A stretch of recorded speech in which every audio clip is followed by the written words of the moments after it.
Oh no, no, no,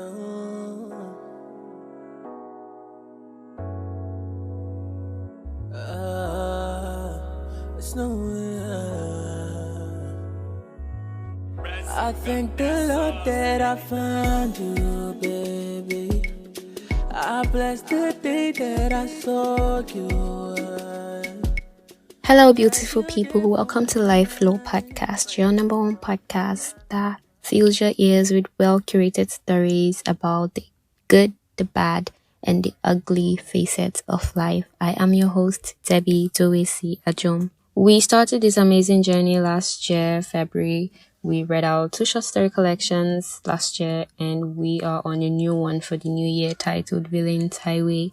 In the last episode, I said I was going to read another story from Valentine Highway, but I can't because I'm still working on a story and my dad has to travel. It's an impromptu trip, and because he has to travel, I need to record. I use his car. I record in his car. When I was in school, I used to record in my friend's mom's car, but now I'm home, so I use my dad's, and he has to travel and my story isn't ready yet. So I just need to improvise and give you guys something else. So here I am. I hope you enjoyed this story. It's something from a bigger story. It's an excerpt from a book I'm writing. And Valentine's just passed, season of love and all of that. So this story is kind of on the mushy side, but you love it, definitely. By the way, I hope we all enjoyed our Valentine's. I did enjoy my birthday, which is 2 days before Val, and Val as well. Honestly, I feel like we should, show love to our friends, family, loved ones on a daily basis and not just on Valentine's Day. But I do hope we enjoyed the day anyway, and I hope you enjoyed the story. Before we get straight into it, do not forget to give us 5 stars, rate our podcast, because when you rate us, people get to see us and then listen to us as well. And that's what we crave: more listeners, more people who will enjoy our stories and spread the word about Life Flow. So please do so. Thank you. So the title of today's story is August 23. Now you there for my mind 24/7. I know if you think of any other thing. Have you ever liked someone at first encounter? No, I don't mean love at first sight. Like you saw this person but felt no distinct emotional connection to them. But along the line, maybe several hours later while still in their presence, you find yourself giving them double or triple glances. Their face starts to look more attractive. Their voice starts to sound alluring, sensual even. The charisma starts to grow stronger and more intense, confident. You begin to wish that they'd notice you too. You start to find a less way to strike a conversation with them without coming off as too forward, of course. At this stage, it's not infatuation, just pure, harmless attraction. Yet. I met E at the Sculpture Garden in the Department of Industrial Design. We were on a class writing workshop and tour. He wasn't a student, just an admirer of art, or so I thought at first. This is an intriguing sculpture, were the first words he uttered when my group and I walked to where he was sitting. His voice was rich and deep, but not a baritone. We were in search of extraordinary pieces to write poems about as a group. We all nodded and made approving guttural sounds to his words. We admired the sculpture, wondering what the sculptor's inspiration must have been to make such a beautiful piece. We began exchanging ideas with one another. Surprisingly, he joined in. Anyone watching the scene from afar would have come to the conclusion that he was a part of our group too. It was easy to detect that his accent sounded nothing like any ethnic Nigerian accent. It sounded American. He pronounced the T in words as a D. He called trousers pants. His exclamation was always, "Oh wow," not "omo" or "now wow." My group members must have thought he was faking it because whenever he spoke, they exchanged suspicious glances. Many Nigerians strive to imitate the white man by copying his accent when speaking, and the successful ones grow an extra layer of shoulders. They believe wholeheartedly and begin to brag that they are better than the average Nigerian whose mother tongue still interferes with their R and L when speaking the white man's language. These latter set of Nigerians detest those copycats, but would, laughably, do almost anything to get closer to the white man's way of life too. My classmates must have felt E was trying to show off his American accent, but I could tell he wasn't faking it. He spoke too effortlessly, not paying attention to his words. The sculpture was of a headless man hanging down from a rope knotted tightly on a gigantic locust bean tree. Clearly, the mysterious man had committed suicide. Where his head should have been was a butt of a cigarette. Someone in the group said sometimes there was smoke emanating from the cigarette. At first, many of us agreed with the possibility of the sculpture being a depiction of the preposterousness and suicidal nature of the blacks on factory employment in colonial times. We thought the tube was a chimney of some sort, not a cigarette. But we were told by another stranger, a tall, shaggy man with shaggier dreadlocks, whom someone called over, that the sculptor's vision was to make people see just how bad tobacco is to the body system and how smoking destroys the lungs and eventually our lives. In essence, smokers commit suicide with every inhale and exhale of cigarette smoke. Hello, Africans. Africans, hear me. Our head teacher, a balding man whose clean-shaven head shone brighter at the center where hair had stopped growing for a while, with a calm demeanor and soft-spoken, berated us to keep it down. He always spat like a missile, the word Africans, at us when, according to him, we were acting like uncivilized people.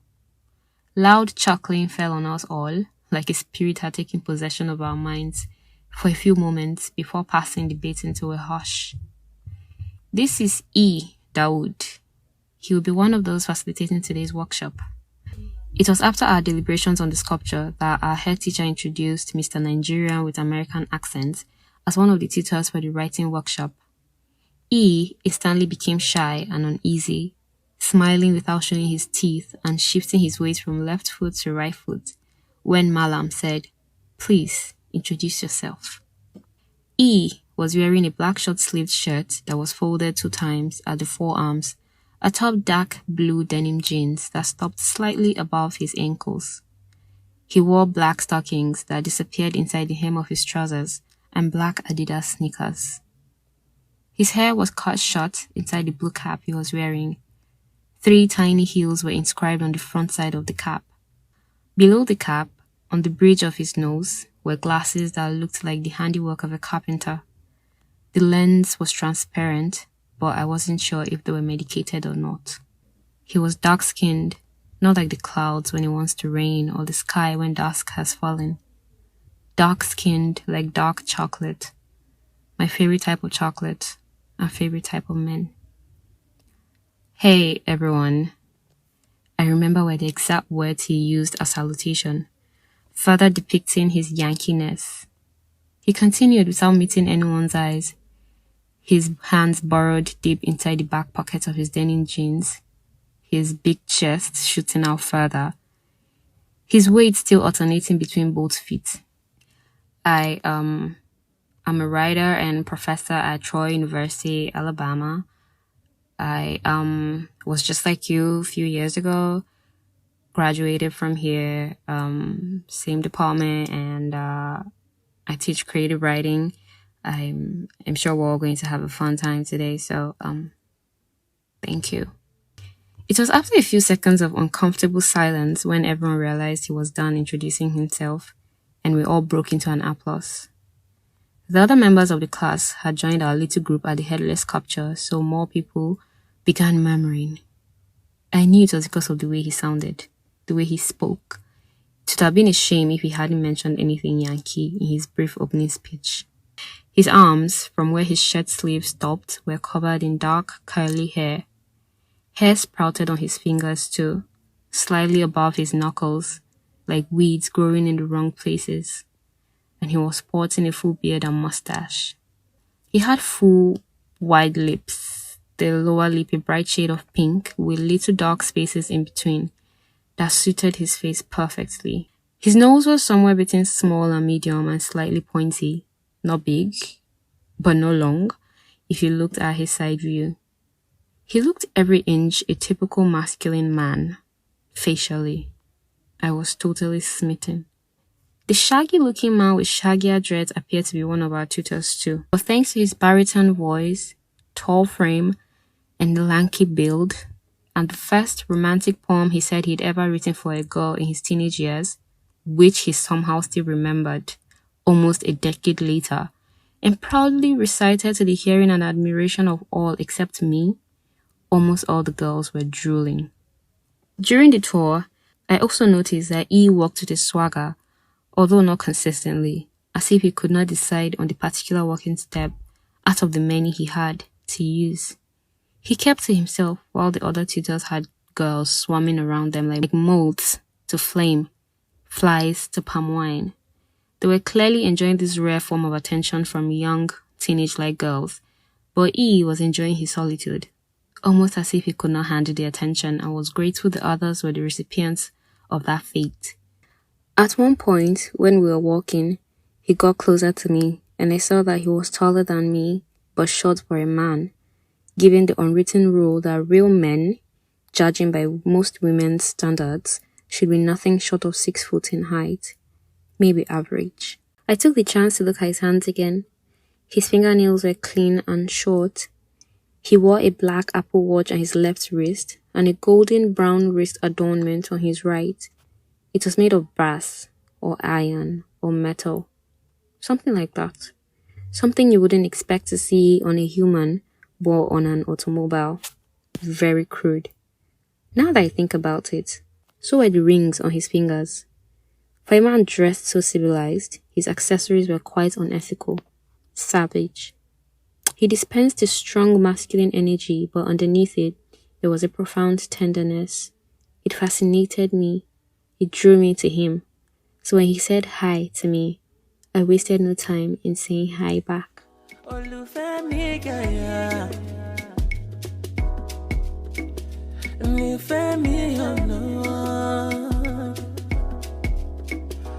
Thank God you came my way. Thank you for making it this far. You have come to the end of episode 3 of Life Law Podcast. Did you enjoy the story? If you did, kindly share this episode to family, friends, loved ones, enemies, anybody who you know would love this story or would enjoy this podcast. Let me know what you think about the story in the comments. It's still a draft, so pardon me if it did not sound very palatable like all the other stories. Have you ever been in such a situation? Have you met someone for the first time and, felt some way or felt attracted to this person? Or have you been a recipient of this attraction or this special attention from someone else? Let me know. Thank you so much for listening. Lifeflow Podcast is available on TikTok and Instagram at lifeflow_podcast. Do follow us to stay tuned. Rate our podcast, leave a review, follow and subscribe as well, because in the new episode, I promise from the bottom of my heart that I'm going to read out a short story from Billings Highway. Do have a wonderful week. Bye. Mwah.